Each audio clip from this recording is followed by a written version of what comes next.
So everyone, hi, thanks so much for coming. So I'm chairing the session. So the seminar is being live streamed for postgraduate researchers, staff, and other interested people who can ask questions at the end of the presentation or via the chat box. So I will be keeping an eye on the chat box. And if you'd like to ask your question out loud, you can do. If you'd like me to read it, just say so.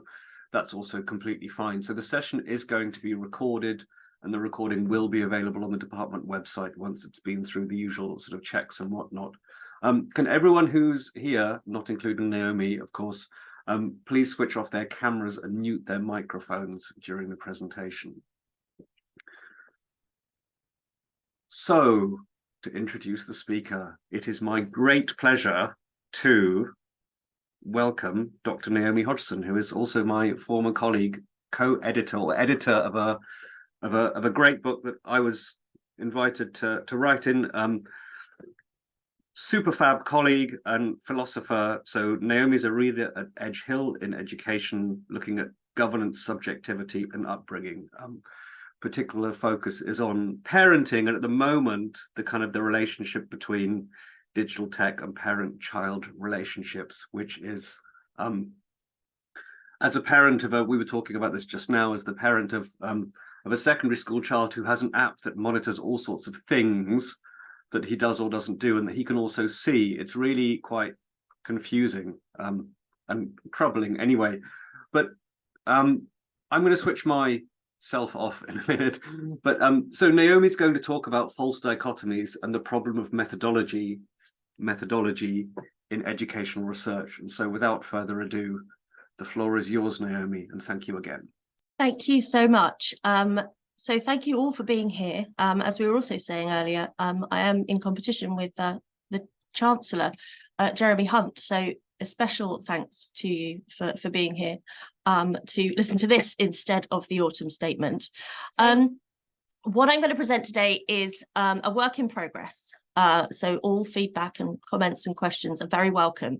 But it does build on a long-standing interest that I've had in educational research methods and the way the field of educational research understands itself. And I think I had, coming into the field, had a particular relationship to that, coming from the field of anthropology and then moving into philosophy of education. I found there were some particularities, I suppose, about how educational research talks about methods and methodology. So what follows is a reflection both of changes in the field of educational research in recent decades and on how the current context shapes what it makes sense to say in terms of what research is and what it's for. The account offers a reminder of what academic research is and what it isn't, and the responsibility that comes with the very research practices that we engage in. And to give kind of a sense of, I think, some of the context we're in currently and how educational research is positioned, I want to start with an example. So last month, The Guardian reported on the Department for Education's monitoring of academics who are critical of it. And this was revealed by subject access requests by those academics. More recently, it's been revealed that actually it wasn't just the Department for Education, I think also DEFRA and one other department. But in this instance, it was academics being monitored by the Department for Education. And one of these was my former colleague, Dr. Ian Cushing, who tweeted, "I got my subject access request back from the DFE. There's no surprise that they don't like my critical work on the word gap.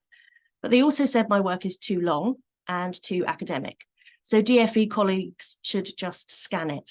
So they haven't really read it." Hashtag evidence-based.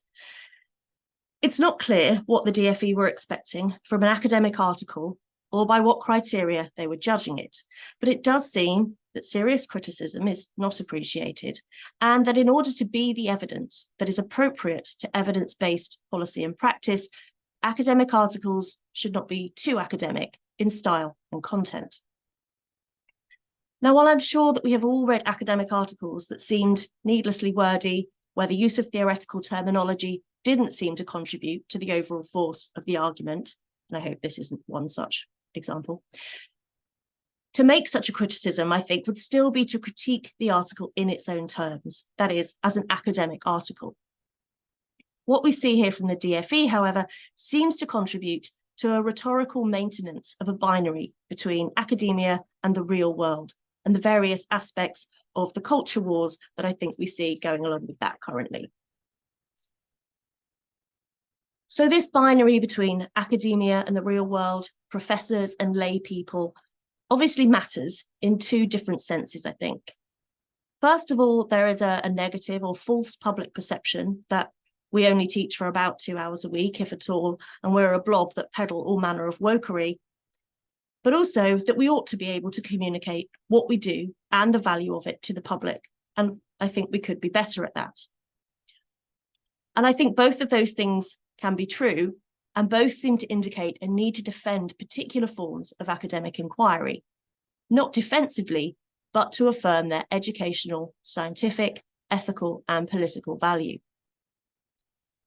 The rhetorical maintenance of binaries in political discourse does make this difficult at times when your research is critical and qualitative.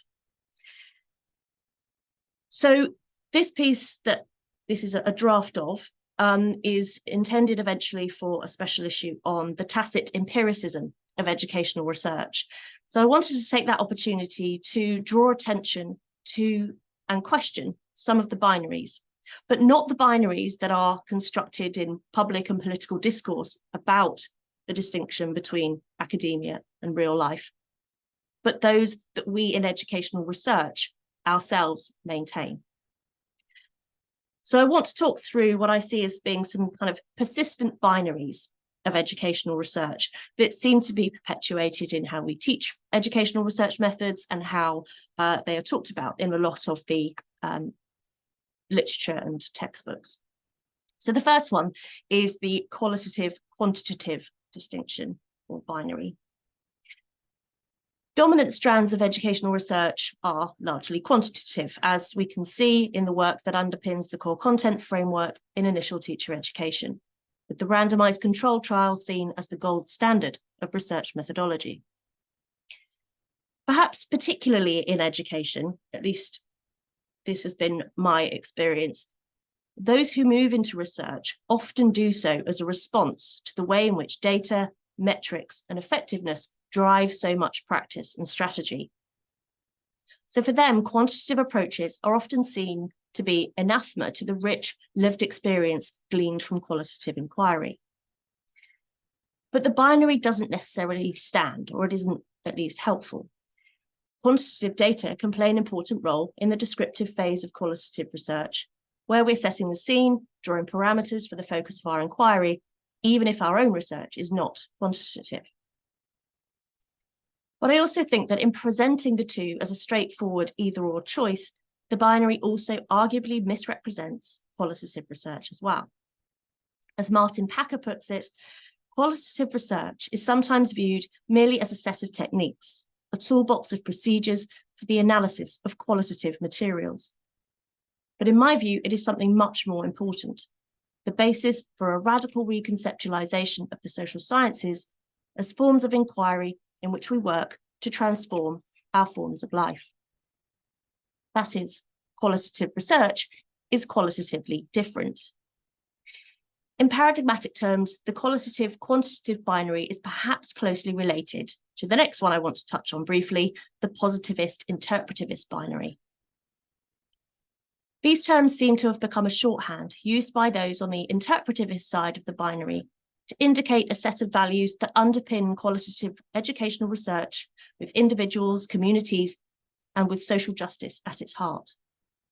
This is by no means a critique of those values or of research that might be termed interpretivist, but I suggest that the binary says more about educational research's concern with methodology than it does about positivism. Not that I'm here to defend that either. I'll say more about education's problem with methodology a bit later, but I'll now move on to the next binary, the empirical, non-empirical binary. The qualitative side of the qualitative-quantitative binary encompasses a huge diversity of approaches, traditions, disciplines, paradigms, theories, etc. Often it's assumed, however, that whatever it is will be empirical. We'll be going out, gathering new data, not numbers, of course, but testimony, interview transcripts, artistic artifacts co-produced with participants, extensive notes from field observations, for example. But what if we're not? Then our work is likely to be described as non-empirical or desk-based. As someone who's worked in the field of philosophy of education for 10 years or so, this is a particularly interesting one. Because although I might not have been gathering new sense data, I wasn't picking ideas out of thin air either, which the binary seems to imply. The questions and the analysis were always a response to an emerging way of framing a social problem, to a particular educational practice, to a policy and its particular use of language, for example. So very much deriving from what is happening in policy and practice. Paul Standish questions the binary as follows. First, he says, any form of empirical research must take place on the basis of priorities and commitments that are not themselves the products of empirical research, not to mention the fact that, especially in social science subjects, the results of empirical inquiry will typically be exposed to forms of analysis and interpretation that extend beyond a simple reading of the results. The data do not generally speak for themselves. Second, empiricism fails to acknowledge that there are some questions that cannot be addressed through empirical means. Questions concerning value and concerning the nature of the good, as well as questions of justification, including the question that any empirical researcher must face of why their particular topic is worth pursuing at all, are not answerable by empirical inquiry. To condemn empiricism is not to criticize empirical research, but it is to oppose the ideological belief that it is only through empirical research that education can be understood and advanced. I didn't train in philosophy originally. My first degree, as I said, was in anthropology. But when I began my MA in educational research, quite a long time ago, and one of the professors said, I don't know why you'd bother doing research if you're not going to gather data, I started to question whether educational research was okay. At that point, and very much influenced by the work of Foucault, I realised that the constitution of the field of educational research itself was an area worthy of critical attention. Of course, as we know, what we think is a bright new idea often actually has a lengthy and well-cited literature. And this is certainly true when it comes to educational research. What it is, what it isn't, and what it ought to be have been the subject of much debate, both academic and political. I'll leave the binaries aside for now and attempt to provide a very potted history that gives some indication as to why the binaries we've started to look at here exist and persist. So in the context of the post-Enlightenment pursuit of truth, driven by the scientific principles of validity, objectivity, and universal rationality, educational practice was seen to lack an appropriate theoretical basis. At this time, trainee teachers learned from a more experienced teacher a range of teaching skills and a body of practical knowledge that derived from a mixture of tradition, maxims, dogma, and rules of thumb, according to Wilf Carr. In need of theory, teacher education moved into universities, where courses were largely informed by philosophy. As has now become traditional, questions about the epistemological basis of educational theory and its relationship to practice were raised, and the influence of the logical positivism dominant at the time were invoked by D.J. O'Connor in his 1957 Introduction to Philosophy of Education. He wrote, the standards and criteria used to determine what is to count as a genuine theory in science can and should be used to judge the value of the various and often conflicting theories that are put forward by writers of education. Philosophy was no longer a sufficient underpinning for education by the mid-20th century, and the intellectual legitimacy of the field that would become known as educational studies was shored up by, in Anglophone context at least, the more scientific of the foundation disciplines, psychology and sociology. As the existence of schools of education was often closely related to the provision of teacher education, changes to that curriculum have seen philosophy and history, the other foundation disciplines, lose significance in terms of what is deemed valuable knowledge for the training of teachers. So as we move through the late 20th century, and the mode of governance shifted towards privatisation, marketisation, and new public management, parts of educational research shifted from identifying themselves in terms of their disciplinary basis to focusing on bringing educational policy and practice in line with wider political and economic thinking. Hence, we see the development of school effectiveness research, the what works agenda, and so on, as Stephen Ball reminds us. A shift to evidence-based policy and practice placed educational research under greater political and public scrutiny. As Alice Oancia writes, during the mid-1990s, the upsurge of criticism reached the public arena with high intensity. For example, in 1998 only, about 60 newspaper articles were published on the alleged irrelevance, waste of public money, and low quality of educational research. The tone was largely set by the publication of 3 critical reports, commissioned by the DFE and the then Teacher Training Agency. D.H. Hargreaves' 1996 Teaching as a Research-Based Profession, Possibilities and Prospects, a published version of his Teacher Training Agency annual lecture. Tooley and Darby's 1998 Educational Research, a Critique, which provided a survey of published educational research and was written for Ofsted. And Excellence in Research on Schools, a report for the Department for Education and Employment by Hillage, Pearson, Anderson and Tamkin, also in 1998. In part as a result of these criticisms, and due to the changes that have taken place in higher education since that time, for example, funding regimes, increased focus on impact, valuing particular kinds of research over others due to their ability to more readily demonstrate outcomes and impact, educational research has been at pains to prove its validity as a field, both in terms of its scientific legitimacy and its relevance to policy and practice. Indeed, a further line of debate exists about what it even is, a field of study that is inherently interdisciplinary, or a discipline in its own right, with distinctive traditions, approaches, and questions. The persistence of the binaries set out earlier seems to suggest that it doesn't have the internal coherence and shared traditions that might characterize a discipline, and perhaps this is no bad thing. But what is clear is that both diversity and uncertainty characterize the field today. This year, the British Educational Research Association published the outcomes of its State of the Discipline project. Its summary statement refers to the breadth of the methodological expertise in the field today, but also the persistence of disagreement, sometimes over very long-standing issues, such as contestation about the merits of qualitative methods versus quantitative methods, and the intersections of these methods with government policies.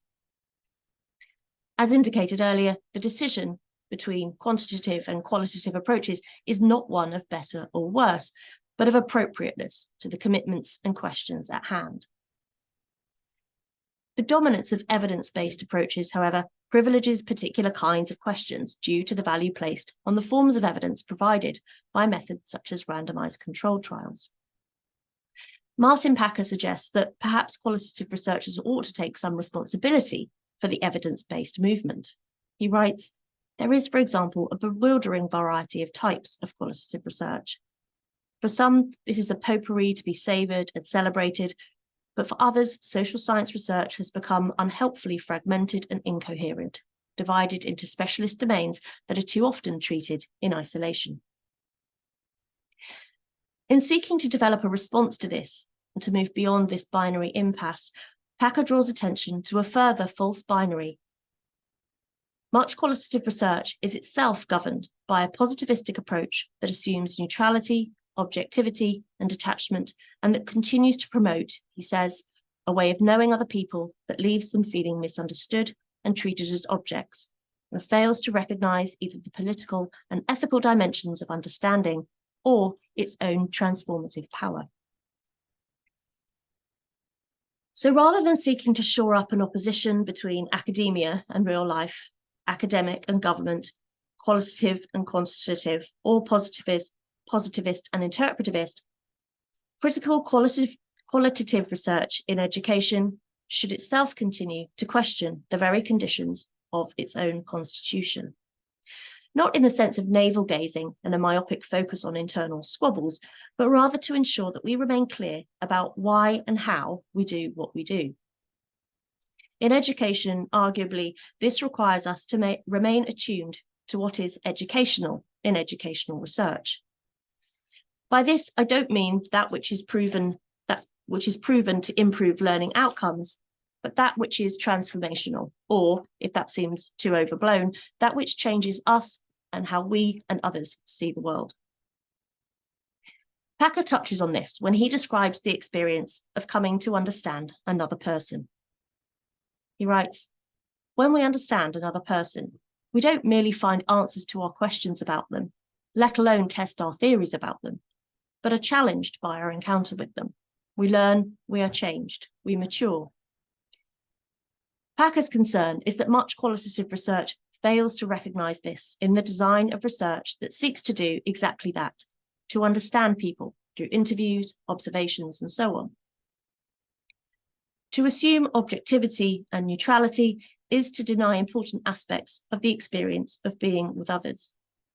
For Packer, it is not enough to shore up one side of a binary, which further perpetuates others, for example, observer and observed, insider and outsider, but rather to approach qualitative research in such a way that is alive to the conditions of its own constitution. And he sees this exemplified in the work of Foucault. He writes, he explored the linkages between formal knowledge and the embodied social know-how. He emphasized the constitution of both objects and knowing subjects in practical relations of power. He emphasized history without reducing it to logic or progress. He practiced a form of inquiry intended to be emancipatory without being authoritarian. He searched for local truths, ways in which an aspect of life is problematized rather than universal objective truth with a capital T. For Foucault, inquiry needs to problematize problematization. Foucault's historical ontology, Packer suggests, fulfills the scientific, ethical, critical, and emancipatory potential of qualitative research. This outline of the way in which Foucault questioned the how of power is perhaps quite abstract. But Packer provides a further example, however, the research interview, that gives a clearer sense of how he's questioning these established binaries. He draws our attention to the fact that the very possibility of conversation lays in the public, shared nature of language. He writes, "An interview has ontological power, the power to change how the world is understood. Analysis should focus on how an interviewee crafts a way of saying, to invite a way of seeing. Our understanding of what someone tells us in an interview builds unavoidably on factors that are not personal or individual, but intersubjective. Language itself is an intersubjective phenomenon, and the researcher's knowledge of language plays a crucial role in both the conduct and the analysis of an interview. The interview, which seemed a personal, individual source of data, turns out to be based on shared public linguistic conventions and practices." So here Packer draws on the Wittgensteinian insight that meaning is use. That is, language is not a labeling of the world and does not pre-exist it, and nor can its meaning be determined by ever finer-grained analysis. What a word means is established in practice in a community of language users, a form of life. This insight leads Packer to question a common research method, coding. He writes, "Both philosopher Ludwig Wittgenstein and sociologist Harold Garfinkel have questioned the central assumption in coding, that the meaning of a general term is what is common to all its exemplars. They recommend instead that the meaning of a word is to be found in its use. And certainly, in practice, coders inevitably rely on their tacit understanding of the material they are coding, especially their everyday understanding of how words are used." This is not to reject the value or validity of coding outright, but to draw attention to an underpinning assumption that the meaning of a word is common to every instance of it, and an attendant denial of the actual understanding of language and lived experience that qualitative researchers draw on when analysing and interpreting such data. The Foucauldian questioning of the how of power and the attention to the everyday use of language provide a form of inquiry concerned, in Packer's terms, with constitution, which he defines as a relationship of mutual formation between people and their forms of life. Such a concern draws our attention to the final binary that I want to discuss, surface and depth, to indicate how this concern with constitution chimes with the concerns of post-critical pedagogy, as recently articulated in the field of educational philosophy. So the critical traditions in education, the social sciences, literary and cultural studies have been premised on the idea of the need to seek truth beneath the surface of the text or phenomenon, that what lies on its surface conceals what's really going on. This has been referred to by Rigour and Felsky and others as the hermeneutics of suspicion. Building on this, Moy draws on Wittgenstein and Cavell to remind us that our critical attention is piqued by that which we don't understand, that a certain sense of the question, why this, is essential to criticism. We can't ask it unless we've noticed something, she says, seen something that surprises or strikes us. Moy contrasts this with the presupposition that a text is hiding something, that its deeper ideology is beneath the surface to be revealed. Whereas the latter implies that what the text is really saying, its truth, is there to be found beneath the surface, and thus there are no problems to address or questions to raise, the former invokes the sense that a problem or a question does exist, worthy of serious attention, and that this, the unknown, lies in us, the readers or viewers. Criticisms have been raised by philosophers and anthropologists alike, drawing on Wittgenstein, of the concern with reaching the essence of concepts, something behind or deeper than the ordinary everydayness of our words, and who, in doing so, extracts words from their ordinary use. On this view, research practice does not pre-exist the everyday, but is constituted in the questions that the everyday raises for us. The mode of anthropology articulated by Wiener Das, for example, resonates with criticisms made by Wittgenstein and later by Stanley Cavell of the philosopher's concern with reaching the essence of concepts, something behind or deeper than the ordinary everydayness of our words, and who, in doing so, extracts words from their ordinary use. Moy expresses this distinction in terms of describing the act of reading as being not an excavation, but a self-examination. The confrontation or invitation of the text, or the participants we're working with, is not taken here as an indication that it is hiding something, nor as a conceptual problem to be solved, but rather as an instantiation of what Das refers to as a limit. She takes Wittgenstein's statement that the subject does not belong to the world, rather it is the limit of the world, to suggest that, quote, the experience of being a subject is the experience of a limit.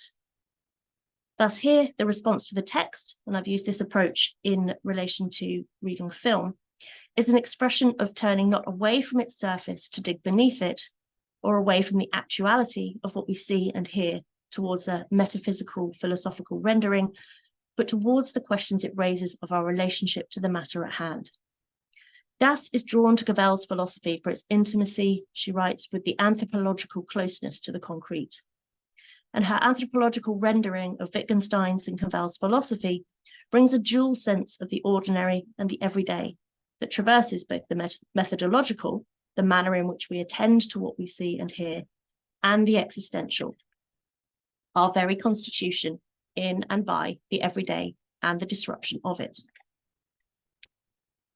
This enables an articulation of the educational in terms of both what we see and hear from others, be that people or texts, and our response to the limits it exposes in us.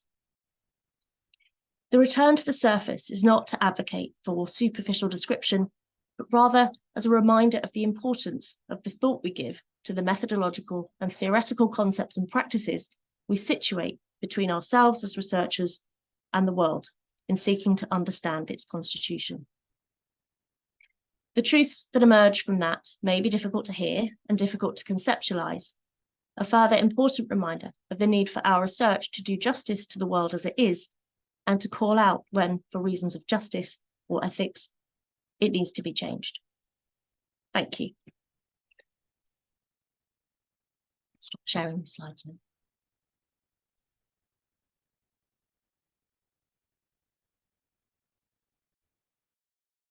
Magic, absolutely magic. Thank you so much, Naomi.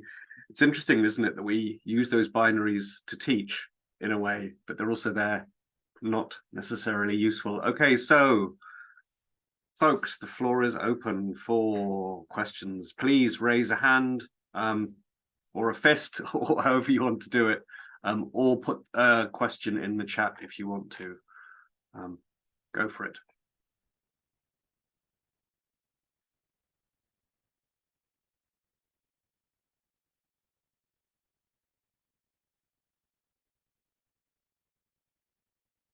Carmen, I can see your hand raised. Would you like to ask your question out loud, or would you prefer to ask it in the chat? Up to you. Yes, I can ask it out loud. Thank you very much, Naomi, for a really thought-provoking presentation. I definitely love it. And certainly coming from the field of development studies, you know, I see a lot of synergies in the way of transcending that binary understanding.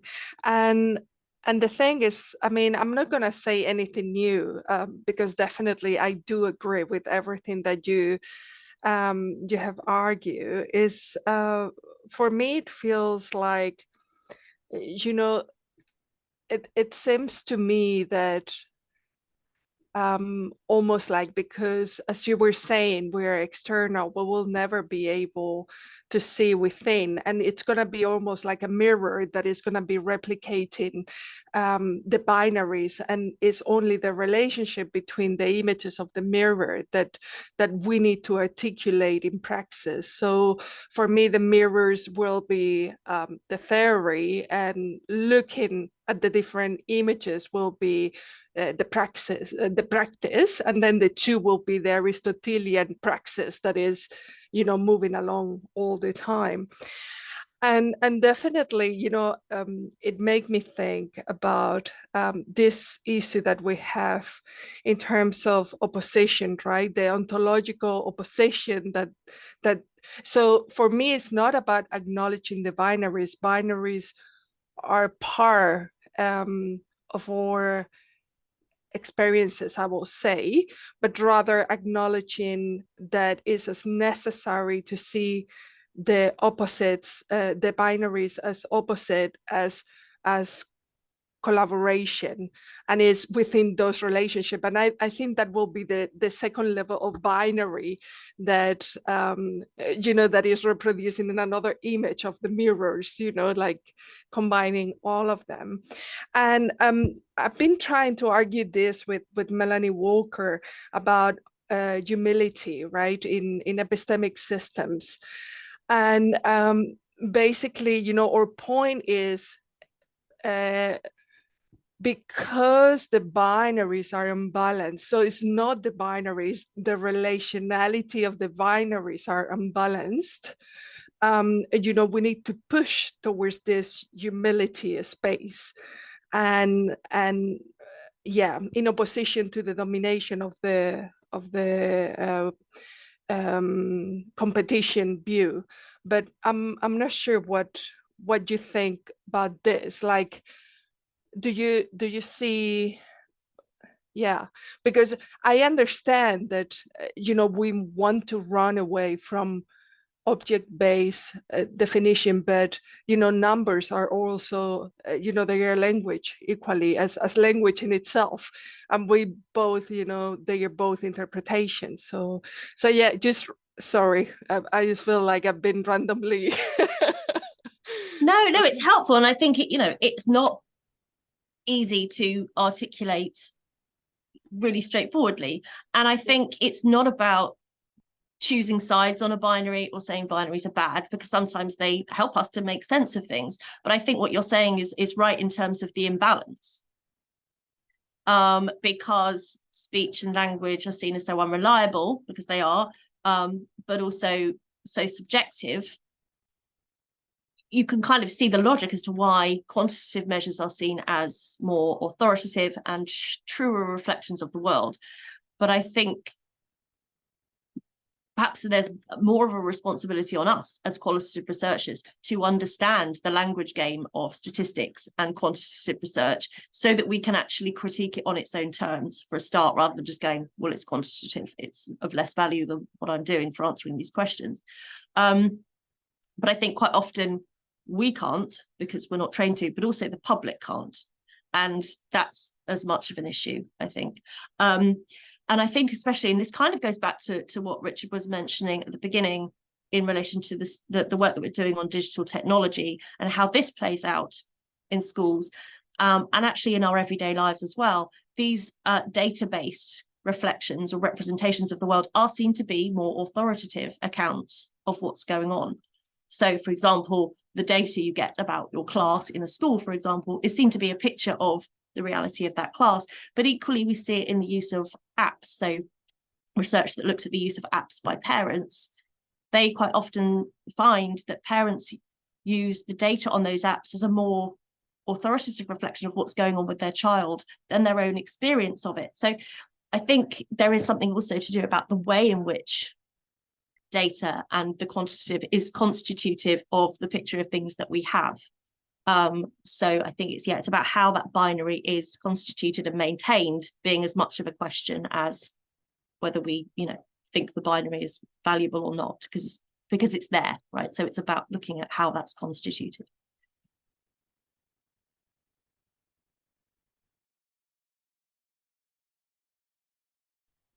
Can I ask a follow-on question to that? Also, please raise hands if you've got further questions or comments. But this connects with what you were both talking about there. And obviously, part of the issue is the fact that certain kinds of evidence are recognized as being better for various reasons. And as you also just pointed out, this in a way is socially institutionalized because certain kinds of data and certain kinds of evidence are considered to be, as you said, authoritative. Is there also an argument for trying to change those understandings of what good knowledge looks like? Because also this is a decolonizing issue in that certain kinds of knowledge and certain ways of knowing are seen as superior. So how do we potentially go about changing the terms of the debate, either with policymakers? Of course, how that works is then complicated, but is there also an argument to say that we need to somehow go about changing the nature of the debate and talking about actually the value that different kinds of knowledges provide and how they do also inform policy, rather than, cumulatively we can see, let's say on inequalities, there's a huge amount of qualitative data and a huge amount of quantitative data, which gives you a really, really rich picture of the poor experiences of many kinds of people in classrooms, for example, right? The stats tell you a certain level of things, but actually the qualitative shows you how that works. But yeah, so how do we potentially change the terms of the debate to recognize that different kinds of knowledge are valuable in different ways, rather than defining ourselves in deficit to quants methods and positivist ways of thinking?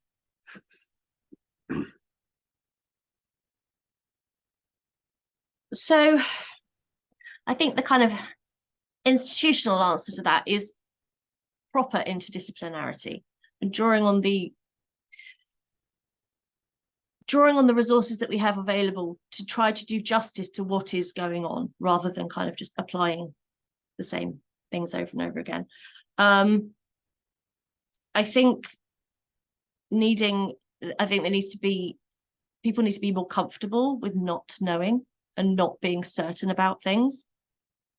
But I think you're right in terms of this deficit idea. And this is kind of part of why we try to move beyond from the critical to the kind of the post-critical tradition, to try to talk about what is happening, rather than, as you know, to talk about only what is pathological and awful about what's going on. Because surely there must be things that are happening that, we would want to defend. They might not be ideal, but they, are the reason we get up in the morning and bother doing what we do. So emphasizing those, but I think also we're in a particularly difficult time when it comes to trying to make those arguments, because they're seen as relativistic, right? Or what was the phrase used recently? These are luxury beliefs, right? If you're concerned with social justice and with, you know, taking your time to understand something in detail, well, you know, that's a luxury we don't have. We've got a problem, we can count it, and we need to do this to sort it out. So I think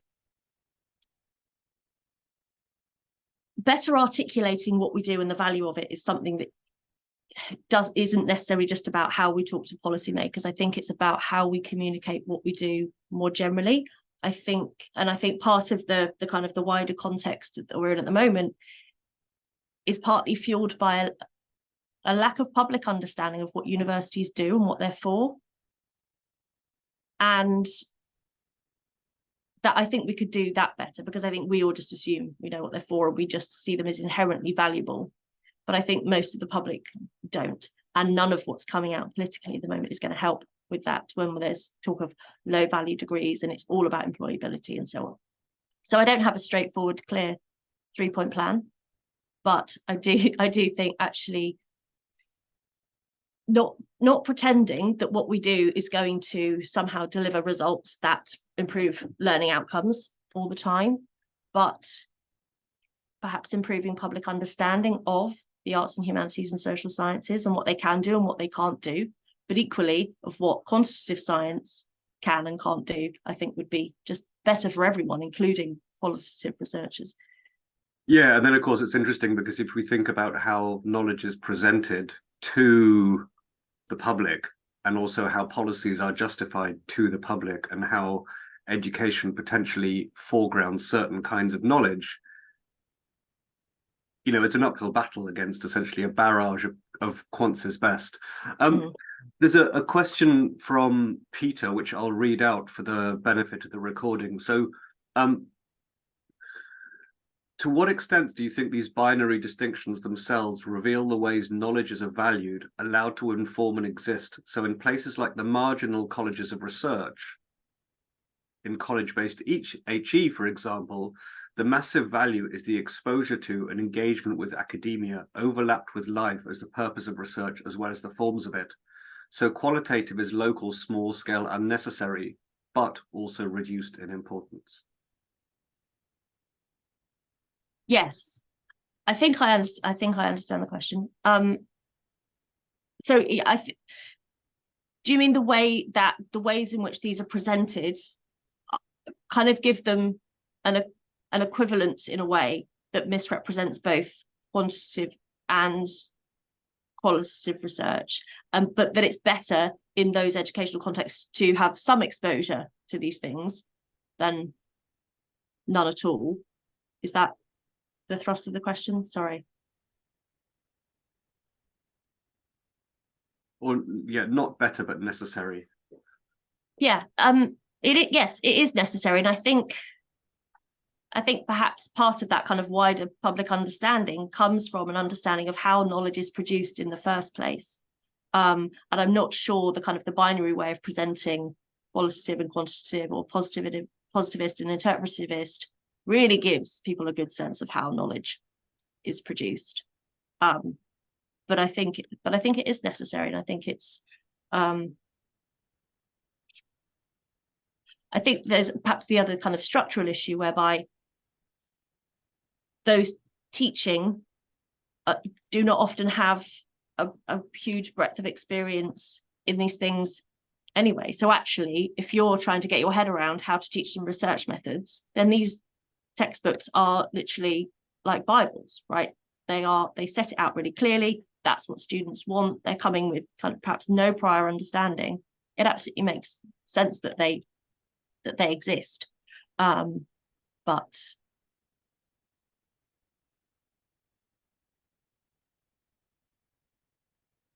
yeah, so is it that quantitative is necessary based in statistical significance, but small and localized experiences are never going to meet that, nor should they, as they develop new forms of experience in these spaces?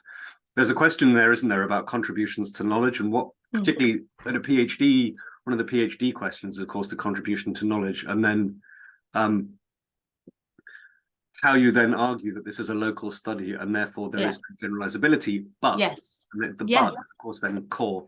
Exactly, but also you're already positioning it in deficit to some big scale quantitative measurement of the entire population. But I think that's the important point that Peter raises there. They are not equivalent. It's not an either or choice. They do very different things. And one of them seems to be more straightforward and that perhaps does speak for itself, which I think it doesn't. Whereas the qualitative is necessarily more specific and local and nuanced and so on, and subjective in how it's gathered and how it's interpreted and so on. But then if you look at a lot of policy, it's all about, place-based community participation. So I don't think these ideas are completely dismissed, but in terms of the ways in which their usefulness is justified, I think that's the difficult thing. Are there questions in there about how we go about teaching methodology in a broader sense? Noting, as you said, that people come to this from very different spaces and understandings. I mean, on the programs that we have, we have people in the room from just from recollection law and social work, and someone else has done chemistry or whatever. They're all coming into that space, some of whom are completely new to social science research. Yeah, I think it's really hard, and I think sometimes it's exactly that teaching of it as a separate thing to the discipline itself. So starting around something that's kind of common and equally recognizable, whether you've done chemistry or philosophy or history or law, is perhaps a better starting point. What is it that we have in common that we can, explore? What questions does it raise? How could these questions be addressed? Rather than, which is often how it's presented in research methods textbooks, epistemology, ontology, interviews, case studies, etc. As if these are completely detached from the things in the world that we might actually care about exploring. Yeah. More comments, questions? I find it hard to believe that people are not bubbling up with things to say. I mean, this is something that we face on a day-to-day basis. Keisha, please. Hi, Keisha. Oh, hello, Naomi. I've got a question that's really difficult to phrase. I liked what you said about language and how it is sort of like there's some sort of commonality in that in that we are able to create knowledge and explain what it is that we are researching. To what extent do you think language might be captured, manipulated, distorted by researchers and individuals working with policy? Because at the moment I'm looking at language and it's I don't want to say confused, but there's so many sort of like representations of so many words, and this is something I'm having I'm finding really challenging. Thanks. Yeah, no, I suppose turning it into a question in itself rather than trying to identify which is the true meaning of this use of the term. So looking at those uses of, say, if a particular term or particular concept is being used across a number of different policies or contexts, perhaps over a period of time, what work are those terms doing? Are they doing the same thing in those different contexts?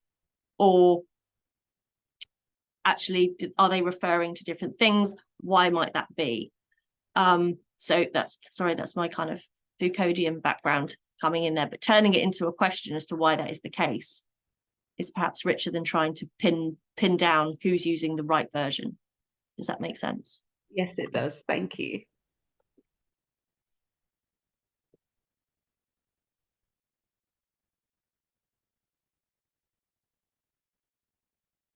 Jonathan, sorry, Carmen, I've seen your hand too. I'll come to you in a sec.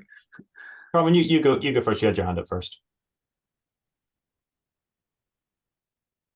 Please go ahead, Jonathan. Okay, fine. Thank you, Naomi. That was really interesting. And sort of following on from Richard's point in terms of those of us kind of teaching research methods, and I guess that's kind of the question. You know, what you've presented is, I suppose, the important point in terms of kind of defamiliarizing what we might feel is the way research kind of has been presented and things. And I'm thinking, like Richard said, you know, doesn't matter which program or which university, people come with varying levels of understanding around research methods and what they feel they're familiar with or competent at. And I'm just sort of interested, I suppose, in terms of the practical or pragmatic applications of that. You know, where do we go? Because I'm thinking, whilst I agree, I think there's a degree to which people have to first become familiar with these are some of the words or some of the ways in which things have been framed, and then we can begin to sort of defamiliarize. But it's difficult to start with that. And so I'm just interested in sort of from your position, how that works in practice, you know, taking these ideas and doing something with them with students, how you would go about that. Yeah, so it took me a while to work out, in a way, because I had such issues with the research methods books. And actually the book that I've referred to in this talk by Martin Packer is, I find, really, really helpful. It's called The Science of Qualitative Research. And so it takes you through kind of quite procedurally, I suppose, a lot of that language, but a lot of the kind of, it takes the epistemological and ontological and ethical questions alongside the actual doing of the research. He talks about things, as I said, like interviews and coding and things like that, and unpick some of the issues around that, but also looking at, as I say, things that are tangible. So how has X issue in education been researched? How has the knowledge that we have currently been produced in the field, so that there is a relationship between what's going on tangibly in policy and practice and the methods of actually generating that knowledge. And I suppose, I guess we're quite often teaching in relatively small groups, so it's perhaps easier in that sense to tailor it to the field that they're coming from, the policy context they're perhaps familiar with. But I think it's still the defamiliarizing that is the trickiest part, even if they can understand the principles of, you know, the ethics of interviews and those kinds of things and the practice of doing it. The defamiliarizing of the reading is the tricky thing. And I think that's where a lot of the trickier philosophical work comes in, which some students really struggle with. And for some of them, it's like, I just want the answers to my questions. I don't really need to worry about those things. And that's going to be the case, right? I mean, that's probably true of a lot of, you know, people that work in the DFE, maybe. So thank you, Philip. I was just about to put the book title in there.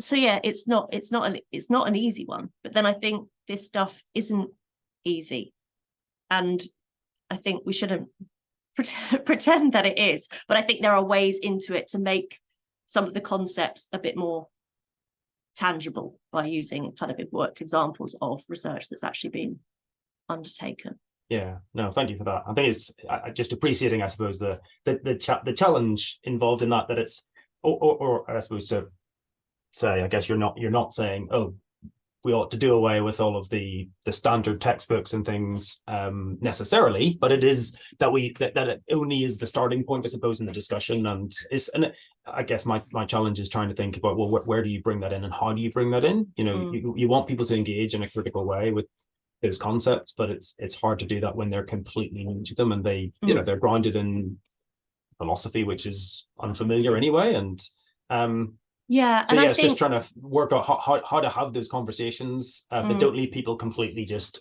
I haven't got a clue what you've been talking about, and I'm no further on. Yeah, and I think as well, you know, people will be coming from different disciplinary backgrounds themselves, but I think also if they've come from education, they might not have a disciplinary background as such at all, because it's so I think, inherently interdisciplinary is just educational research. So what is specifically sociology or psychology or whatever, and how, you know, what those disciplines bring to the table isn't necessarily always clear or explicit to people, perhaps. Thank you. I'll let the other people. Yeah, raises that interesting one, isn't it? That I think most of us who've taught research methods at some point, if we start talking about philosophical positioning, then some people say, do we actually need to know this? Or I just think, and it's a really difficult one, particularly when it's uncertain territory, because it asks them to question stuff that they kind of, essentially the way they see the world, and that's really hard. You know, as you said, kind of the unlearning thing. Carmen, over to you. Yeah, I'm not sure if we're going to have enough time. Is it? Yeah, we're open until 2. Sorry, that makes it sound like a shot. It's not what I meant, but as in the session runs until 2, so we've got heaps of time still. Okay, thank you. I mean, yeah, I just find this conversation fascinating. So sorry, I'm colonizing the space. Yeah, so basically I think I want to push it even a bit more, and this is, yeah, this is gonna be interesting because, of course, you know, Foucault has been criticized for freezing, in a way, you know, historical readings, and that has been the critique from the colonial scholars. And I think this freezing is basically a violent articulation, you know, of that opposition. So basically he is doing what he is criticizing in creating certainty about the past and the creation of the meaning. And then I was thinking, like, okay, so basically it's not anymore how is constituted and transitioning to what is happening, but rather, do we need a question? Because we don't need to ask questions, right? Because that's the space of uncertainty. And I think, you know, if we don't have the question, the space is, what do we do? And maybe the point is a, you know, I've been trying to think about this as a endless symbol, right? So it's a going and coming from praxis to theory all the time in communication. So it combines violence with I don't know how to call it, like humility, love, understanding, because it's a combination between fear, which I think is much driven by the market, and efficiency logics. So yeah, so I think, again, you know, it's quite interesting because we're here to supposed to pose questions and reply to those questions, and philosophically talking, we know we might not need those questions.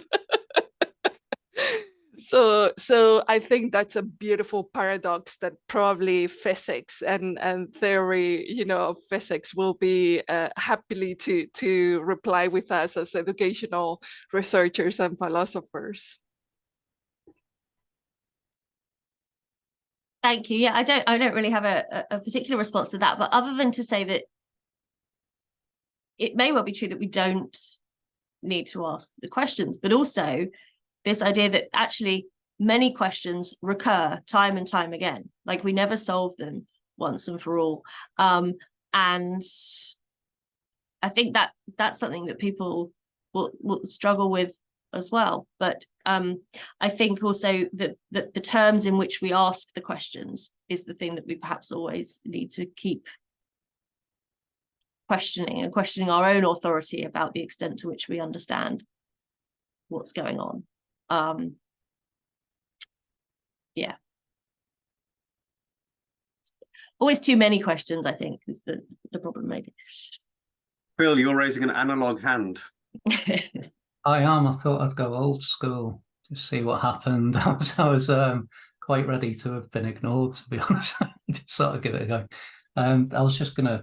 It just reminded me when you were saying there, Naomi, about questions, and I wondered if you've had any thoughts about, I suppose, the origins of the questions that we're actually asking each other and answering. And, you know, are we at great risk in educational research of this?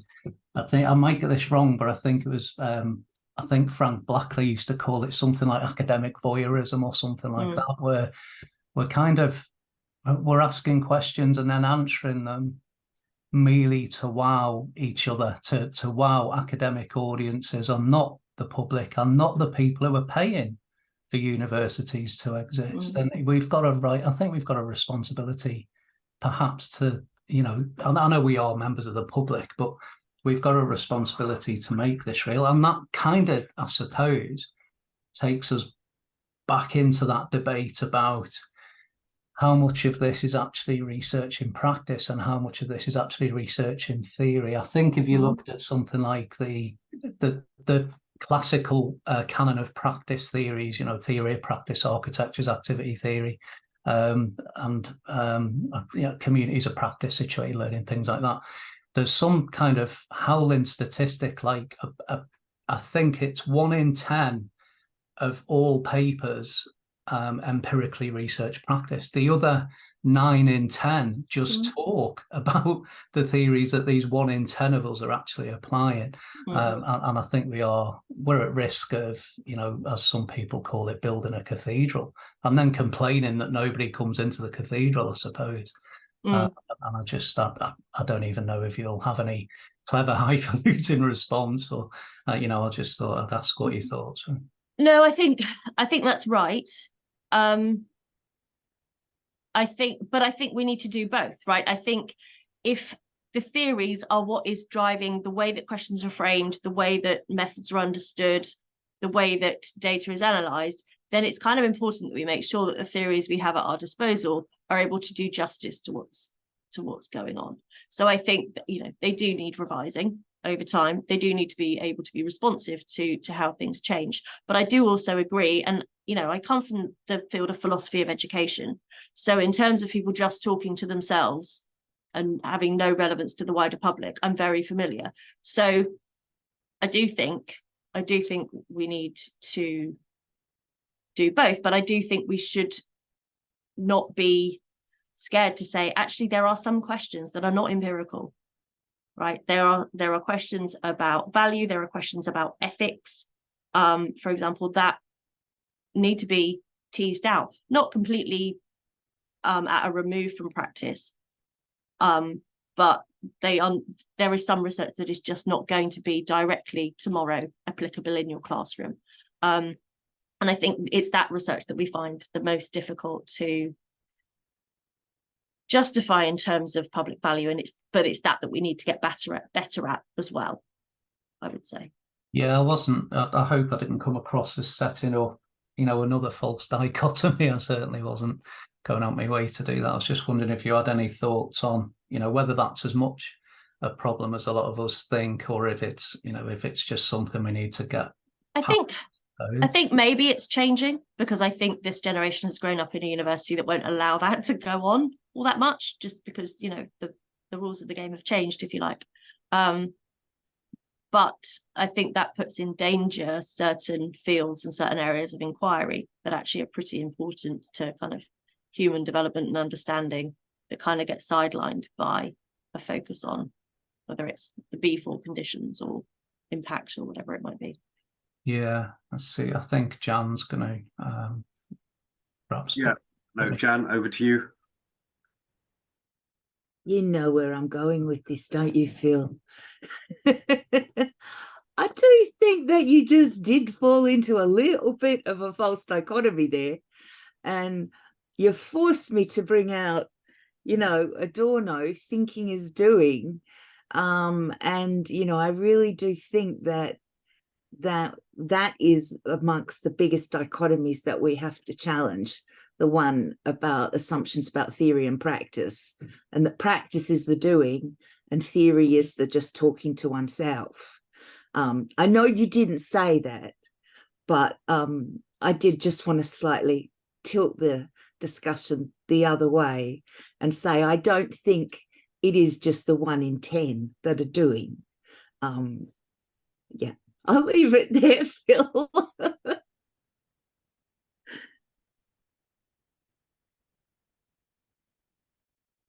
Jan has spoken. But again, what you said there, Naomi, is also really important in the sense that we're seeing certain departments closing, right?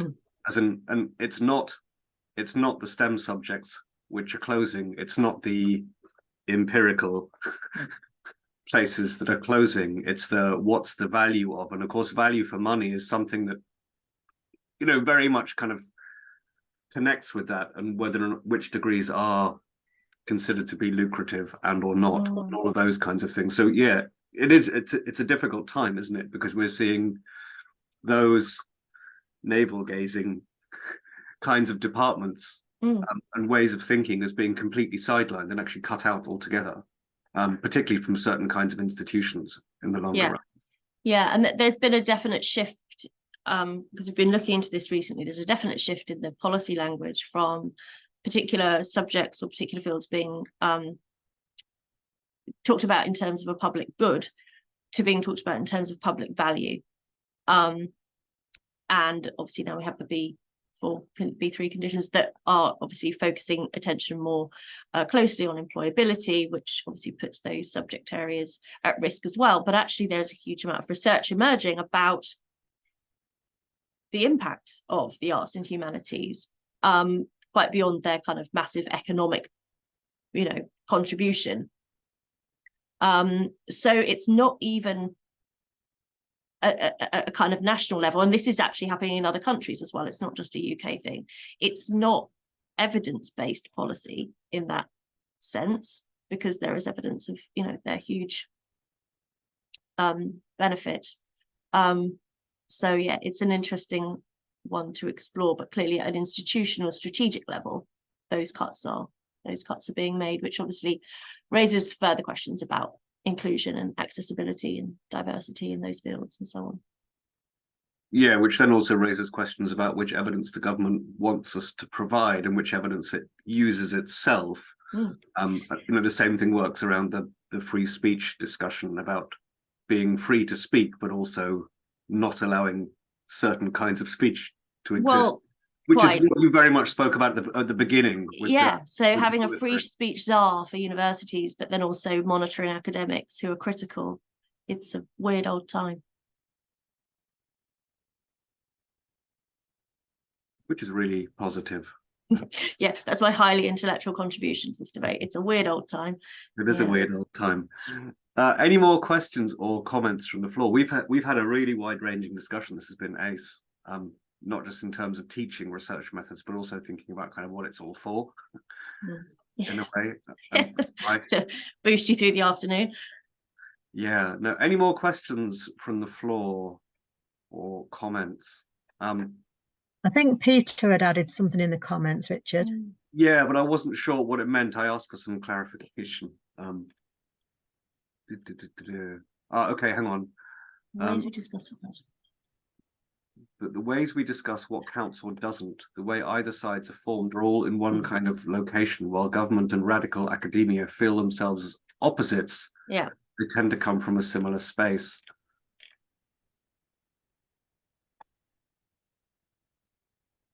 Yeah. And thank you, Keisha, as well. That's a useful comment. But no, that's right. And I think that's another thing that we need to be very aware of, right? The ways in which our debate is about free speech is playing out versus, you know, the other conditions in which universities and academics are trying to operate, and the way that their research is not even visible to us at all. We had quite a discussion about this the other day, and there was a panel of journal editors talking about wanting to open up their journals to other forms of scholarship, but then quite often finding that scholarship didn't hit the mark in terms of quality or wasn't referring to the right literature, so no one would really kind of be able to know whether it was a useful contribution or not. And this idea that actually maybe some jurisdictions are quite happy having debates in their native language about things that are going on in their own context and aren't that bothered about talking to us in English about in terms that we would like them to write in. So I think it's a really difficult one to bridge, wanting to bring in those other voices, but then actually also the assumption that they want to speak to us at all is kind of quite arrogant. Yeah, no, that's a tricky one, isn't it? Because it raises all sorts of questions about local value, and then again talking about wider conversations and generalization and the tension between that constant kind of that need to mediate between those. Yeah. and just different academic traditions, different ways of structuring arguments and things. And there's all sorts of schemes going on about, you know, academic capacity building in these other locations, which basically amounts to, if you just wrote a bit more like us, then that would be super, regardless of whether it does any justice to what's going on in that very specific context. It's, yeah, problematic. Yeah, we could move into a discussion of editorial standards, but oh, let's not. Yeah, no, let's not. Let's not. I think this is unless there are any more hands, speak. What is it? Speak now or forever hold your peace. Is that the phrase they use at weddings or whatever? But okay, I'm gonna. I'm not sure what I've signed up for now. Did you not read the small print? No. So again, thank you, Naomi. Thanks so much for a really kind of thought-provoking set of discussions and the paper that you've given. Good luck with it. I'm sure it'll be well received as and when, and hopefully we've helped in its formation and development in some. Most definitely. Thank you so much for all your comments and questions, and thank you for being here.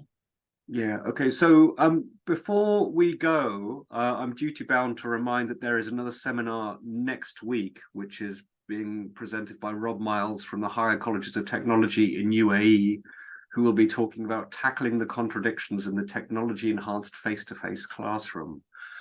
So there's another one not to be missed. And again, thank you, thanks a million to Naomi for sharing so generously of her thought and scholarship and the discussion. Thank you. Thanks to everyone for coming and sharing and talking. This has been absolutely ace, and so nice to see you again, Naomi. Yes, and you. Thank you very much for hosting and inviting me. Thank you. Yeah, no, absolute pleasure. Great. So thanks a lot and take care, everyone.